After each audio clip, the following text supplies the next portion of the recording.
Here on Radio Row, Ian Nicholas and Riley Underwood, alongside Adam Schein from Sirius XM and Mad Dog Radio. Of course, a Syracuse alum covering your 21st straight Super Bowl. How does that feel?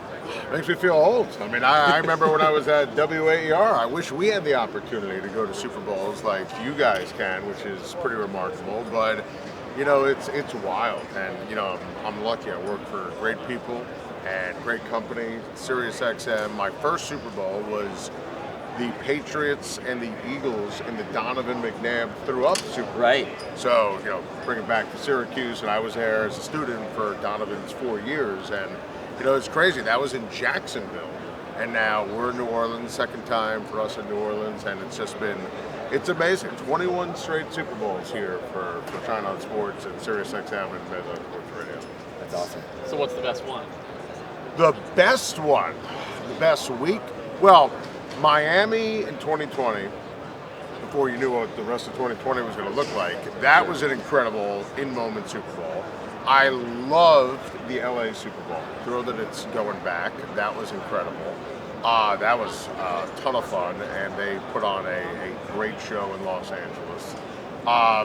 Indianapolis was a great week, and that was the Giants-Patriots, and that was a great Super Bowl. Indianapolis is a great big game town, a great event town. Everything's walking distance, and the food in Indianapolis is very underrated. So those are some that quickly come. I love them all. The Dallas snowstorm one was no good.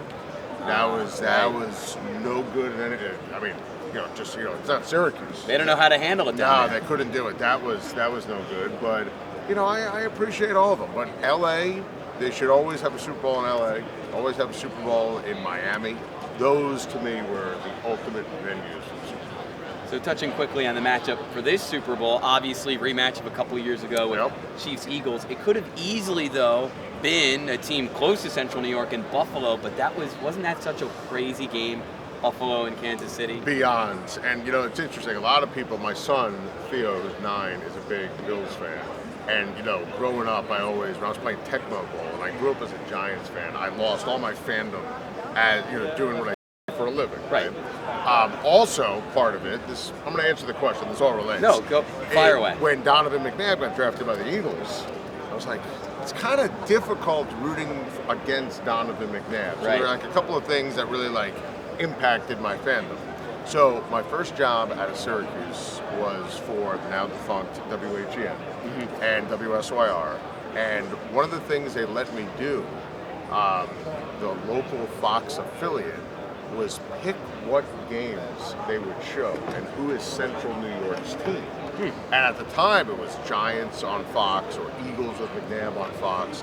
And I always thought, and there's a big Browns contingency and a Steelers contingency, and I always thought the Bills still were Central New York's team. Right? To this day, I've always believed that. So I kind of fell in love with the Bills in Syracuse after I graduated, and I was there for 3 years. And my son loves the Bills, and I love Josh Allen, and I thought for sure this was the year. I thought last year was the year too, when they had the Chiefs at home and they were favoring that game. I still can't get over it. I can't get past it. Even a couple weeks removed. Yeah, and I think there's Chiefs fatigue. You know, the Josh Allen spot on the 4th down was insane. The Kincaid play before. I really thought that Buffalo was the better team. It was their time to shine, and I'm still not over it. I'm here. I'm excited. It's Chiefs. It's going for the three-peat against Philadelphia. I thought Buffalo. I said before the playoffs started, Bills, Eagles, Super Bowl. I'm still not convinced I was wrong, even knowing the result. Right. I mean, that game was unbelievable. And I still can't believe how big that call was and how erroneous that was at the start of the 4th quarter of that spot. So Chiefs going for the three-peat, are they going to get it? No. And by the way, for the sake of perspective, I have picked against the Chiefs. Let's go through this, right? I picked against the Chiefs in Buffalo last year. I picked against the Chiefs in Baltimore last year. I picked against the Chiefs Super Bowl Sunday last year. I picked against the Chiefs against Buffalo this year. So maybe if you're a Chiefs fan, it's an omen, and I'm going to pick against them again. But I think it'll be eerily similar, ebb and flow, amount of points, style of game, compare and contrast to the game a couple of years ago.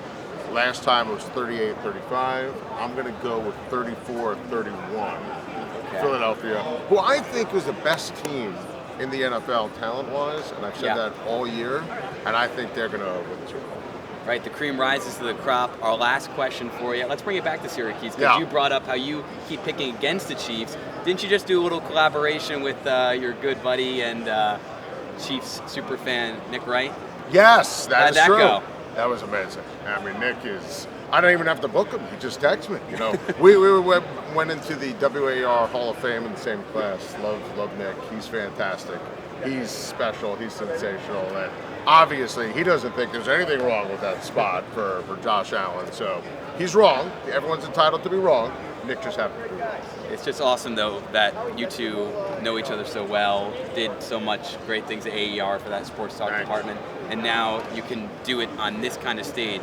I mean, are those, even so deep in your career, are those still pinch me moments? Oh, yeah. I mean, all of this is. And honestly, like, first of all, you never take any of this for granted. And, like, when I'm around you guys, it makes me, and I always appreciate it daily, but, like, I literally was you, like going to Syracuse, wanting to do this, wanting to, you know, host shows and have a platform or platforms like this and talk sports. And I mean, that's part of the beauty and why Syracuse is great. And I think, you know, you guys, like, I'm familiar with your work and what you guys do at WAER and JPZ and, you know, all these different outlets that you guys have now, which is amazing, and to be able to see that and appreciate that, and it's pretty great. Well, we're happy to bring you back into the student media world just for a little bit. Thanks so much for joining us. Anytime, guys. All right. Keep staying tuned right here on Media Row all week long.